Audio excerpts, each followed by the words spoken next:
Grizzley, what you got going on, gang? First it was Grizzly World. You was already doing 100K a die in there, but you brought that to real life? You brought the 100K a die to real life? You tripping, homie. Well, if you wanna know what I'm talking about, go ahead and watch this right here. The manager and aunt of T. Grizzley was shot and killed in Detroit on Tuesday night, August 20th. Comments about her death began surfacing Wednesday, August 21st on social media before her passing was confirmed by TMZ. According to law enforcement sources, a shooter opened fire on Grizzly's Cadillac Escalade while the vehicle was traveling around Detroit. The gunman allegedly approached on foot and shot Brown, who was sitting in the back seat in her left side. Grizzley was reportedly riding in the passenger seat and got out of the vehicle as the shooter approached. The driver said the attacker fired 3 or 4 shots and noted that Brown screamed before the gunfire began. Brown was rushed to a local hospital but died from her wounds. She was 41 years old. Police don't know if Grizzley was the intended target of the attack. He and the driver were— You can see some shit in your base check. That's not true. Now, if you saw that little bit of drool come out my mouth, you ain't see that, but let's go ahead and get straight into the video. Don't forget to subscribe, hit that notification bell. Let's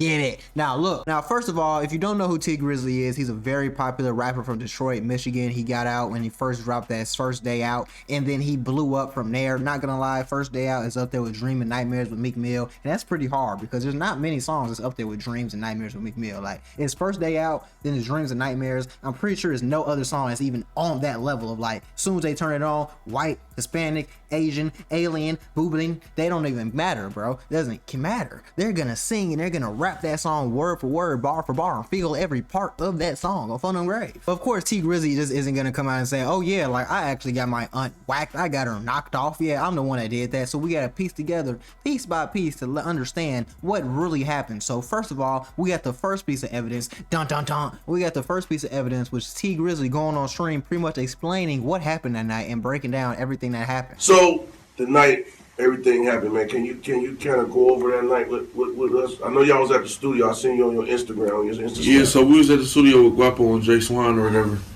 and I'm going over my cousin's house, my older cousin. Mm-hmm. He was real close with my pops, just like my pop's brother. Mm-hmm. And I always try to, you know what I'm saying, show him some love because that's another wound we really ain't healed from. Okay. You know what I'm saying? So I went over there, and I was telling her, like, come in the house.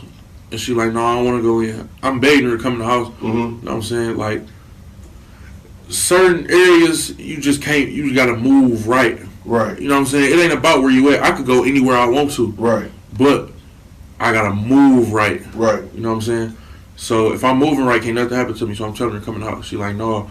Because JB was kind of like funny acting about dirty houses. Okay. And stuff like that.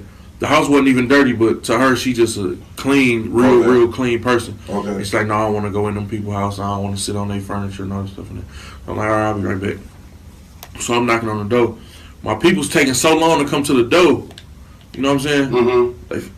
And they finally come to the door. As soon as I see her, as soon as I see my auntie, mm-hmm. She about to open the door. I hear a whole bunch of shots going off. You know what I'm saying? Behind me, I hear a whole bunch of shots going off.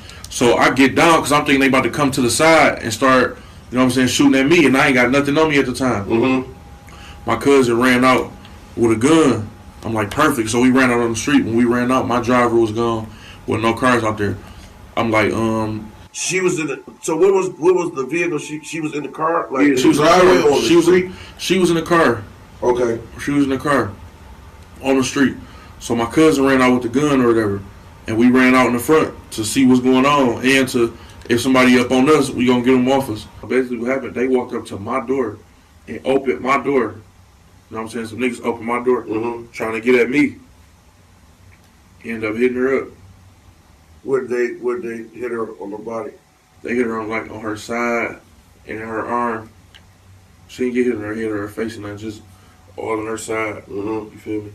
How many times? On the side where her heart at. Oh, yeah? Yeah, on the side like where her heart at. Now, it already ain't making too much sense from what T. Grizzley's saying, because you're telling me they pulled up and got the famous rapper's aunt. They didn't get the famous rapper. They didn't look for the famous rapper. They didn't even ponder and try to shoot into the crib. They instantly pulled up, saw her in the car, and then popped her, and then pulled off. That makes zero sense, bro. Like, if I'm a hitter, or if I'm trying to actually get something done, I'm not gonna go after the aunt, bro. I'm not going after the manager. I'm going after him, especially if I know he's right there, because the only reason you're gonna know the car is right there is is if you were following T Grizzley. So if you're following T Grizzley, that means you seen T Grizzley get out the car, go up to the cousin house, and then you saw the manager was in the car by herself. So you didn't do that without the intent of actually targeting the manager. You didn't do that on like, hey, I'm targeting T Grizzley, but he went in the house, I'm gonna target the manager. No, you targeted the manager from the get-go. And that's a little suspicious. That's a little suspicious. And so even from the last clip, it's not making any sense at all. So you don't have no firearms on you. Your cousin don't got no firearms. You dug down. You don't even really run up and try to help your aunt. You just let her ass pretty much get clapped up. And then you try to play the victim. That's not really making too much sense, but it gets deeper than that. And the reason that it gets deeper is because, first of all, we got to connect the dots. Buka 600 is a 600 member from Chicago. You know, 600, same clique that has Tay 600, 600 Breezy, LA Capone, Rondo number 9. These guys, very famous clique in Chicago. Buka 600 was super cool with T Grizzley. He was actually a groomsman at his wedding, and you know, to be a groomsman at somebody's wedding, you gotta be super clicked in with them, super tight with them. Like, there's no way you're gonna let a groomman in that's not tight with the family. So it gets even weirder when you take into account that Buka 600 is super cool with T Grizzley to the point that he was a groomsman, but the aunt's alleged killer, which is a 600 member named Wu-Tang, which is really weird because it's already been proven that he was a shooter, but the only question is, was he working alone? And police don't think he was working alone. And it's crazier because Wu-Tang was actually caught with the murder weapon in the stolen murder vehicle, and he actually got accused of the murder by the feds because they had so much evidence outside of him actually having the murder vehicle and a murder weapon. Now that was super stupid. We're already crossing historical levels of dumbness, but it gets even weirder because apparently T Grizzley and his aunt aren't related to by blood. They are just related because, you know, there was my mom's friend or there was my mom's sister friend, so it's just aunt. You know how black families do that, even all families do that. They might not be blood related, but we're super cool, super close, so we're gonna call them the aunt and her auntie, and you know, things of that nature.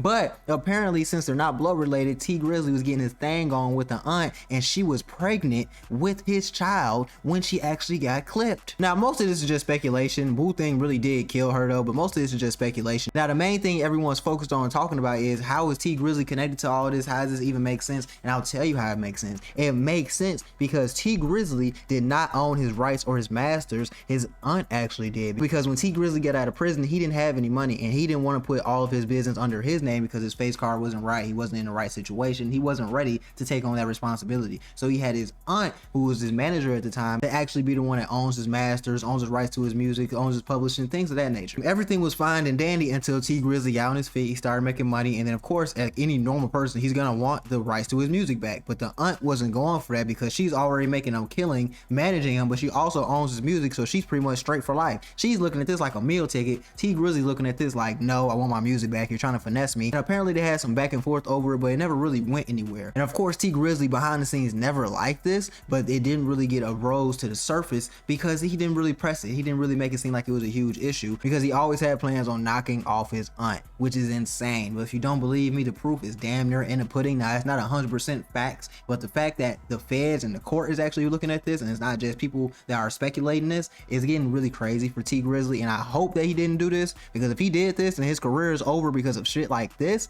ridiculous. And if Buka 600 career is over some shit like this, man, it's gonna get real nasty in these rap streets, man. They taking everybody down. So be careful, get out the streets, and let me know what you think about these T Grizzley situation in the comments, because I think it just gets a little crazier day by day.